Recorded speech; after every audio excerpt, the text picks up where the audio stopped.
चाईबासा से अवैध खनन मामले की बड़ी खबर सामने आई है। पूर्व मुख्यमंत्री मधु कोड़ा शुक्रवार को नोआमुंडी थाना पहुंचे, जहां उन्होंने 13 और 14 अक्टूबर की मध्य रात्रि को रेलवे साइडिंग पर पकड़े गए अवैध लोहा अयस्क उत्खनन मामले की जानकारी ली। उन्होंने बताया कि मौके से 8 हाईवा ट्रक, एक जेसीबी और एक पे लोडर पकड़े गए थे, लेकिन अब तक किसी भी प्रकार का केस दर्ज नहीं किया गया है। मधु कोड़ा ने कहा कि प्रशासन इस गंभीर मामले को जानबूझकर टालने और दबाने का प्रयास कर रहा है। थाना द्वारा माइनिंग विभाग और आरटीओ से रिपोर्ट मांगने की बात कही जा रही है, जिसे उन्होंने प्रक्रिया के नाम पर देरी और लिपापोती बताया। पूर्व मुख्यमंत्री ने प्रशासन पर खनन माफियाओं को संरक्षण देने का आरोप लगाया है और चेतावनी दी है कि अगर जल्द एफआईआर दर्ज कर दोषियों पर कार्रवाई नहीं की गई तो वे जनता के साथ लेकर आंदोलन छेड़ेंगे। उन्होंने कहा कि झारखंड की धरती को लूटने वालों को किसी भी हाल में बख्शा नहीं जाएगा। आपको बता दें कि पूर्व मुख्यमंत्री मधु कोड़ा ने खुद नोआमुंडी में अवैध खनन करते हुए 8 हाईवा, एक लोडर, एक जेसीबी और कई लोगों को रंगे हाथ पकड़ा था। बावजूद इसके अब तक कोई भी कार्रवाई नहीं की गई, जो प्रशासन की निष्क्रियता को दर्शाता है।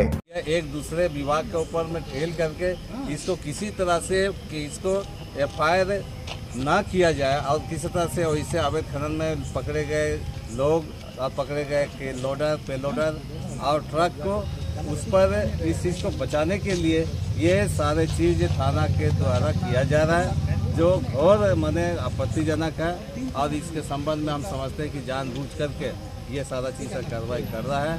इसलिए हम लोग को शक था कि कहीं ना कहीं ये को दफा दफा करने का प्रयास किया जा रहा है। आज हम ये दूसरी बार हम थाना आए हैं ताकि ये देखने के लिए कि गाड़ी वाला जो हमने जब्त करके रात को दिया था वो है कि नहीं है, माल जो पड़ा हुआ था वो माल है कि नहीं है, उस चीज़ को देखा।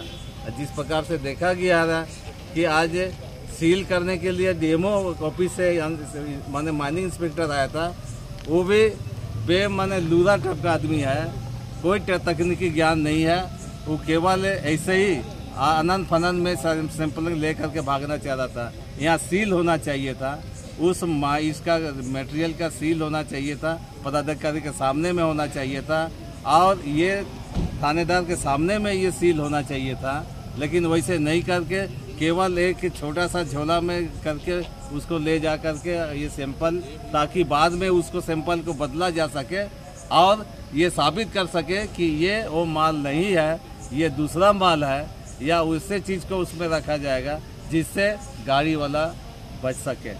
ये केवल एक गाड़ी मालिक का काम नहीं है। इसमें अगर जांच ठीक से हो गया तो बहुत आगे तक, बहुत लोगों तक ये पीछे में जो पर्दे के पीछे में वैसे लोगों का भी नाम आएगा और इस चीज़ को हम लोग इसको छोड़ने वाले नहीं हैं।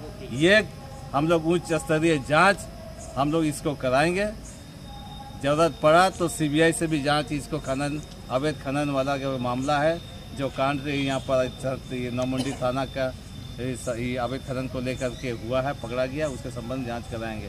क्योंकि ये सारे लोग हैं, डीएमओ ऑफिस, थानेदार, इन लोग का नीयत साफ नहीं है और इसका भी जो अपना ड्यूटी डिस्चार्ज करने के लिए जो उसको दिया गया है सीआरपीसी आईपीसी में, उसका भी उल्लंघन किया जा रहा है।